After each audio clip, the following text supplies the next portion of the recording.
అమ్మా నాన్నలకు ఆహ్వానం పలుకుతోంది ఆనందలహరి 5-స్టార్ రిటైర్మెంట్ హోమ్స్ ఈడుపుగల్లు విజయవాడ. బాబీ గారు అందరికీ నమస్కారం అండి.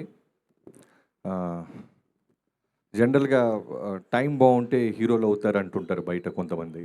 కానీ టైమింగ్ బాగుండి హీరో అయినోడు నవీన్ పోలిశెట్టి. అంటే ఎంత టైమింగ్ అంటే నాకు తెలిసి 1 year బ్యాక్ రెగ్యులర్గా మాట్లాడుతుంటాను నవీన్తో. నేను యాక్సిడెంట్ అయింది మనోడికి, అందరికీ తెలుసో తెలీదో, సాలిడ్ యాక్సిడెంట్. చెయ్యి కాలు ఎక్కడెక్కడ విరిగిపోయినాయి. తర్వాత కటసీగా మాట్లాడుతుంటే, అన్న ఇరిగిపోయింది పక్కన పెడితే ముందు రైటర్స్ కావాలన్నా నాకు రికార్డ్స్ తీయడానికి అంటున్నాడు. రైటర్స్ ఏంటి తమ్ముడు, నువ్వు ముందు యాక్సిడెంట్ అయింది బెడ్ మీద రెస్ట్ లేదన్నా, నాకు రైటర్స్ కావాలంటే నాకు తెలిసిన ఒక 3-4 సజెస్ట్ చేసి పంపించా. మళ్ళీ ఫోన్ చేశాడు, అన్న సరిపోవట్లేదన్న ఇంకెవరో కావాలని.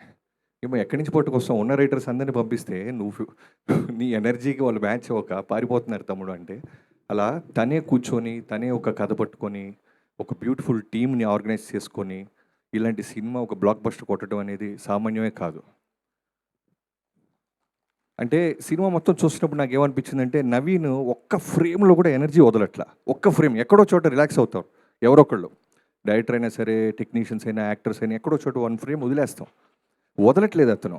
నమ్మి నమ్మి నమ్మి నమ్మి నమ్మి ఎనర్జీతో బౌన్స్ అవుతానే ఉన్నాడు. బౌన్స్ అంత నవ్వుతూ చేస్తున్నాడు కదా, లోపల ఎంత లాభం ఉందో నాకు అర్థమవుతుంది. ఎందుకు అవ్వం మనం హీరో, ఎందుకు నిలదొక్కోలేము, ఎందుకు ఈ పెద్ద సర్కిల్లో నేను ఉండకూడదు, నాకు ఎందుకు మార్కెట్ ఉండకూడదు అనేది ప్రతి స్మైల్ వెనకాల అతను పడ్డ కష్టం, అతనుకున్న లాభ నాకు అనిపించింది. నవీన్, నీ కష్టం ఇలానే వెళ్తావు, నీకేం చెప్పక్కర్లేదు, బట్ చాలా చాలా బ్రైట్ ఫ్యూచర్ ఉంది. నీకు తెలియని ఒక గుడ్ న్యూస్ చెప్తాను నీకు. ఈ సినిమా రిలీజ్ అయిన తర్వాత చిరంజీవి గారిని కలిశాను నేను నెక్స్ట్ చేయబోతున్నాను వన్ ఆఫ్ ద మీటింగ్లో. ఆయన సినిమా చాలా బాగుందంట కదా బాబీ, నవీన్ పోలిశెట్టిది, అనగనగా ఓ రోజు అన్నారు. అవునన్నయ్య చాలా బాగుంది. ఎంత ఎనర్జీ ఉంటుంది అబ్బాయికి, ఇప్పుడు వస్తున్న జనరేషన్స్లో నాకు బాగా నచ్చిన హీరో నవీన్ అని చెప్పాడు.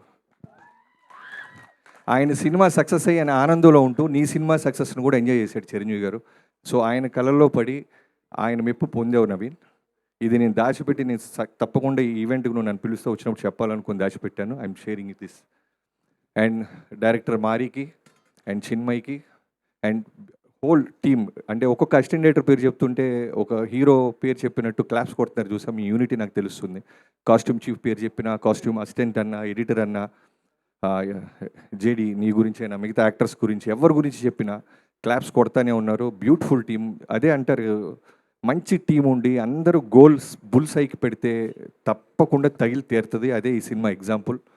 అండ్ మా ప్రొడ్యూసర్ మైక్ టైసన్ వంశీ గారికి సంక్రాంతికి ఖచ్చితంగా హిట్ కొట్టాలి ఈ సంవత్సరం కూడా అని తను బలంగా నమ్మాడు. సో చాలామంది అంతకుముందు 1-2 films తనకి ట్రేడ్ దగ్గర సరిగ్గా చేయకపోయినా జనము, మీడియా అందరూ కూడా కోరుకున్నారు ఈ సినిమా ఖచ్చితంగా హిట్ అవ్వాలని వంశీ గారికి. సో కంగ్రాచులేషన్స్ వంశీ గారు అండ్ హోల్ టీం అందరికీ. అండ్ మీనాక్షి, నవీన్ లాంటి ఒక ఎనర్జీ పక్కన స్క్రీన్ మ్యాచ్ చేస్తూ ఎంత ఎనర్జీగా చేసావో తెలుసా నువ్వు.